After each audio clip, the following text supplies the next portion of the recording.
Morning, everybody. So it's really lovely to be here this morning. Sorry, I just got slightly distracted by a message from Zoom.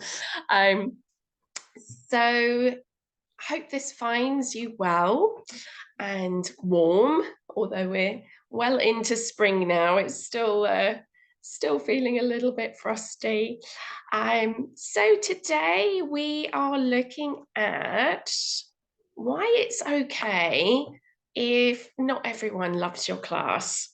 And this felt like an important subject to cover because it can really touch into our insecurities. And it could be one of the fundamental things that's having a really negative impact in how successful we are. Um, and it can feel a little bit counterintuitive because we may feel like to be really successful, we need everyone to love our class, and then we'll have loads and loads of students and we'll be really booked out. And wouldn't that be brilliant? And of course, having as many students as you want and having booked out classes, of course, is wonderful. But maybe we're thinking about, well, how do we get there?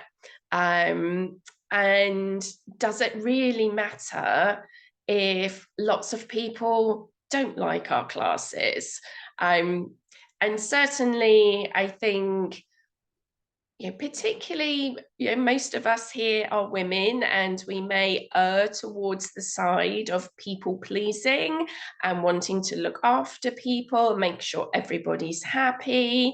And we're coming from a place of being really caring and also dedicated and wanting to do a good job. And I know for me, when people come to my class, I do want everyone leaving to feel like that was a fantastic class. They got so much out of it. It's definitely my intention because we care that people have, a positive effect from the classes that we're teaching. I think, though, there is a problem when we start to really try to, when the focus or the emphasis is on us wanting to make sure everyone's happy and losing our center in doing that. We can't be all things to all people. And the more we try and please everybody, the more you're actually not going to please anybody. And then it becomes, really counterproductive. So if we look at maybe from outside the class, when we're thinking about our marketing and about how are we attracting people in the first place. Now, I know some people will say you need to really niche down, and other people are a bit more general. Either is fine. I think what's really important is that you're really true to yourself and that you're teaching from the heart with integrity, with the yoga that feels right for you, that is aligned with what you practice and what you believe, that's really authentic. And I think the more that we hold our nerve and stay true to who you are, even if it goes kind of contra to what seems to be really popular in your area and what you think everybody's looking for, think stay true to yourself. And as long as you're qualified, you're experienced, and you are teaching with integrity, that you've spent some time making decent lesson plans, or whatever it is, that you maintain your level of professionalism, I guess, is the point that I'm making. And that you care, and I'm sure you do. That teach what is right for you, and you will attract the people who resonate with that and who need that.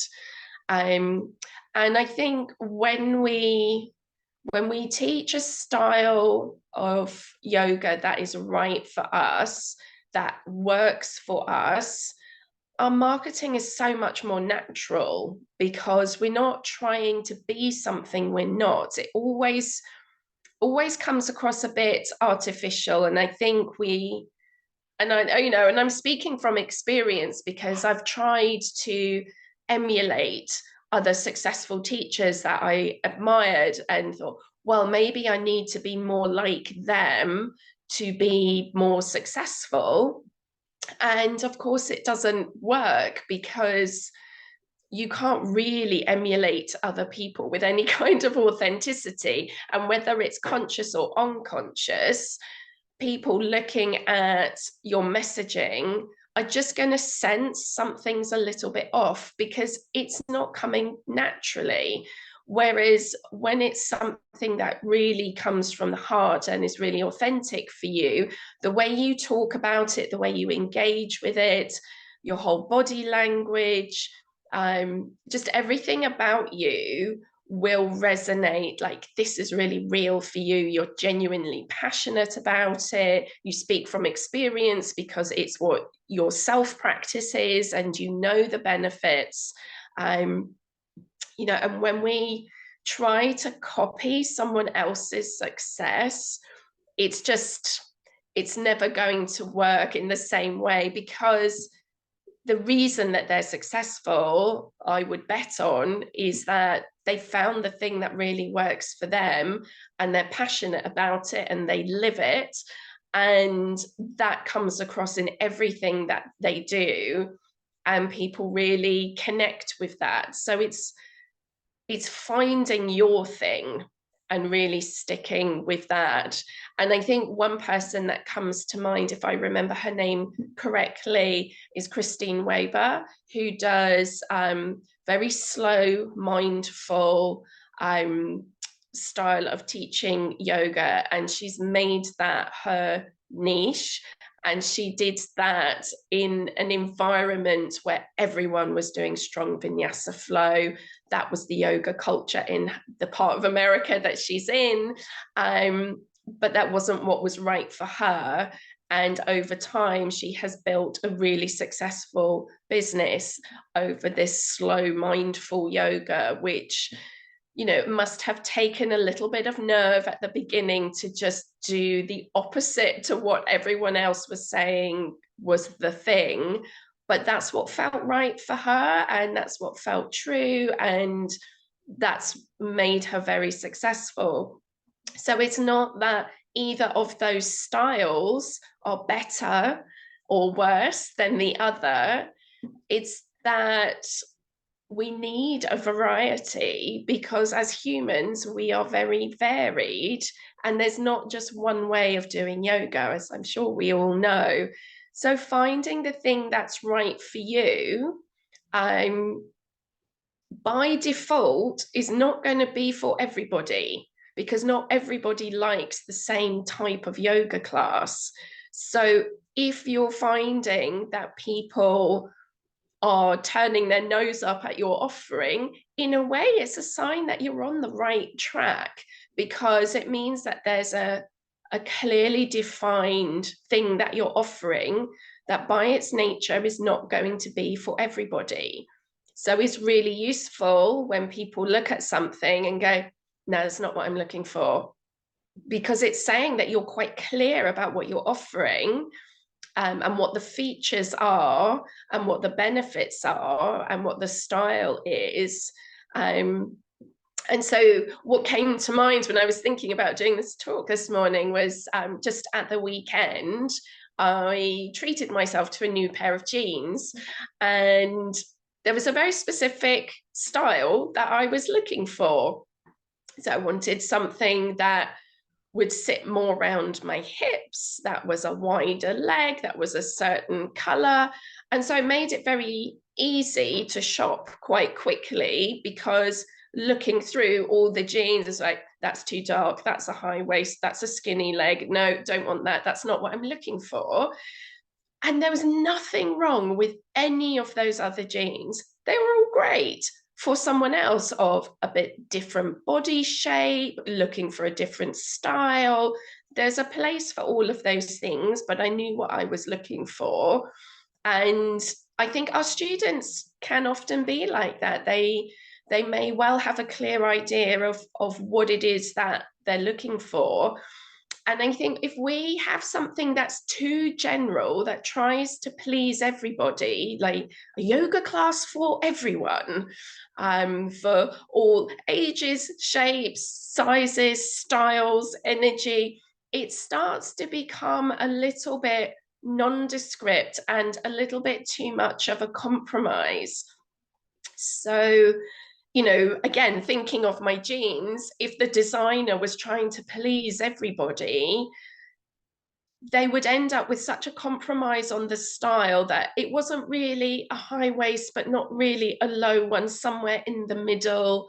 And, maybe not a skinny jean, but not too wide, but somewhere in the middle. And a lot of people then would go, it's not enough of this and it's not enough of that. And then it just ends up something that nobody likes. So I think hold your nerve with teaching the yoga that you love teaching, and be really clear about what it is, and people will find you. And this is also a way that you will stand out from other teachers. We were talking last week about there being enough work for everybody, and this is part of it, that there might be 10 yoga teachers in your town, but you all will be different, and you don't need to compete with each other. You just need to really connect in and find the style of teaching that's authentically you, and only you can teach like you. Your classes are unique because you are. So really connecting with that and not trying to be what you think people are looking for. I think be yourself and, radiate that. And then the people who resonate with you, with your personality, with your teaching style, with the way that you deliver a class, and even if ostensibly your class is a similar style, the way that you teach it will be different to other teachers. And again, this is something about finding your tribe and finding the students who want to work with you. And the joy of this is when you're really true to yourself and you stick to your guns and you teach in a way that's natural to you, you will resonate with people who are aligned with you and therefore are wonderful people to work with. For years in my reflexology practice, for example, I'd always say like, oh, I love my job so much because my clients are all really lovely. Like we really get on and it's a joy to spend an hour with them and chat, and we've got so much in common, and oh, isn't that a coincidence? And of course, it's not a coincidence at all. It's the energy that you put out, people resonate with, and consciously or unconsciously they are attracted to people who are on their wavelength. So of course all of my clients are on my wavelength. That's why they're with me. And another practitioner isn't right for them, and equally I'm not right for a lot of other people, and that's okay because I have enough people. And the same with my yoga teaching, that the people who want to work with me I click with and they're really nice to spend time with, and vice versa. And that's why this job is lovely, because we to a large extent get to choose who we work with. So again, this is a really lovely benefit of being yourself, is that you'll get students who get you, and then it just becomes this virtuous circle that they love your classes and then they will tell other people about it.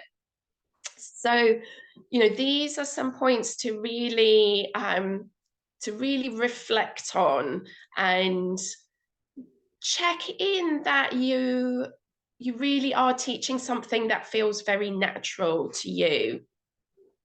So these are all sort of things about, I suppose, the energy that we send out and who we're attracting in. And then another thing to think about when, you know, we're looking at the idea that not everyone's going to love your class is, you know, what happens when someone comes to your class and then doesn't like it. So that can be hard to hear if you get some feedback after a class that, you know, feels like negative feedback, and you know, it's always hard to hear. But I guess the first thing to check in is, you know, is it a genuine complaint? Was there something that you did wrong? Or is it more of a request that they kind of wanted something different? So sometimes we get feedback that's really useful and important and are things that we should listen to and take action on. And these are things where it would be to act on that feedback or to take on that point or implement a suggestion would be something that would make your classes, say, safer or more accessible, or would improve them in some way. And the feedback that we need to leave with the person are when there are requests that would take you away from that essence of what you offer. So would acting on their suggestion fundamentally change the class? You know, if they, so an example, I used to teach a small private group class. There were 4 women, and we would do a weekly class in one of their homes. And, you know, I was getting hints in class and then an email from one of them that basically they wanted a completely different yoga to what I teach. I think what they wanted was a strong vinyasa flow. And so in class say, oh, well, could we do a bit more of this? And could we have this? And of course, it's a small private class. So obviously I'm open to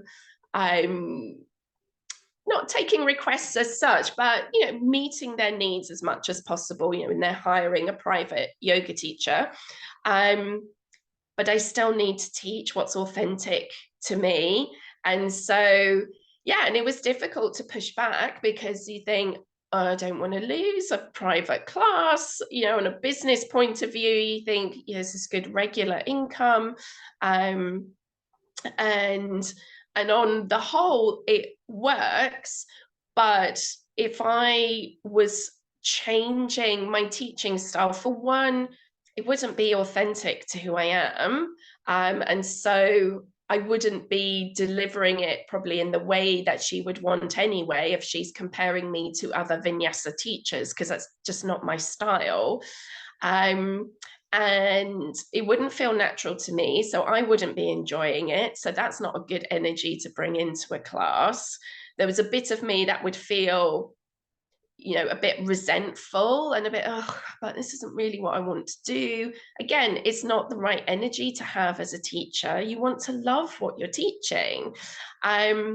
And so, you know, I had a chat with other people in that group and sort of had to get back to her and say, look, I'm really sorry, but that's not my style. I don't do it that way. I tend to do a slower, more mindful type of class. And yes, we can do stronger poses, but I'm not doing a fast flow because that's just not who I am as a teacher. So, you know, these sorts of things when people might, and it's rare, but people might make a bit of a complaint about the class. It doesn't necessarily mean that you've done anything wrong, that there's anything wrong with your class, that the quality is not good enough, that your teaching's not good enough. You know, none of those things are true. If it's just, it's not the type of class they're looking for. So look out for what is in the feedback, what's in the complaint or the request. Would pleasing that person take you away from the heart of what you want to teach? And if it does, then they're in the wrong class and they need to go somewhere else, or they need to be more open-minded and try something different. And in those cases, then that's the kind of response you need to give, is to say, look, this is the style that I do, this is who I am, and I really respect if this isn't what you're looking for, and maybe you want to try a different style of yoga, but equally, I think you'd really benefit from this class. Why don't you try it and see how you feel after a few weeks? See how your body feels, see what happens to your state of mind. Because often, just from a yoga perspective, the things that we resist are often the things we need the most. So that could be one way of dealing with that kind of request stroke complaint. Other things might be useful to take on board.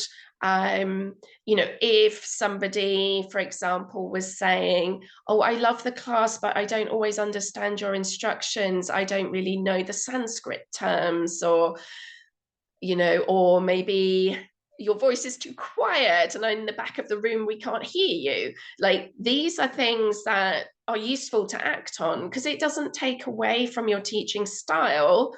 It's small things that would make the class more beneficial for people. We want people to hear our instructions. If there's something about the conditions in the room, if somebody was saying, oh, I really love the class, but generally I find it's a bit cold, or we could do with some more fresh air, or these sorts of things that sometimes are worth taking on board and seeing, is that the general consensus? But again, sometimes this trying to please everybody might not please anybody.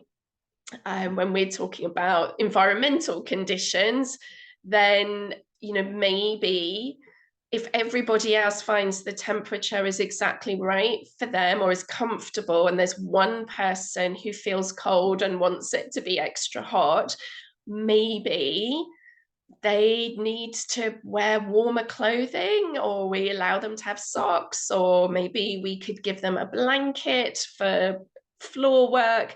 There may be other ways to make them more comfortable without changing the environment and making everybody else uncomfortable. So these are some of the things that can be difficult. But really, I think when we're getting something that feels like negative feedback, I think it's worth checking, is it just that they're looking for something different? Is it that they want high waist skinny jeans and what you offer are low waist flared jeans? It's that sort of thing. If they're looking for something different, then maybe they just need to try a few classes until they find what works. But if there's some feedback that genuinely would improve what you're offering, that everyone in the class would benefit from, those are the things to take on board.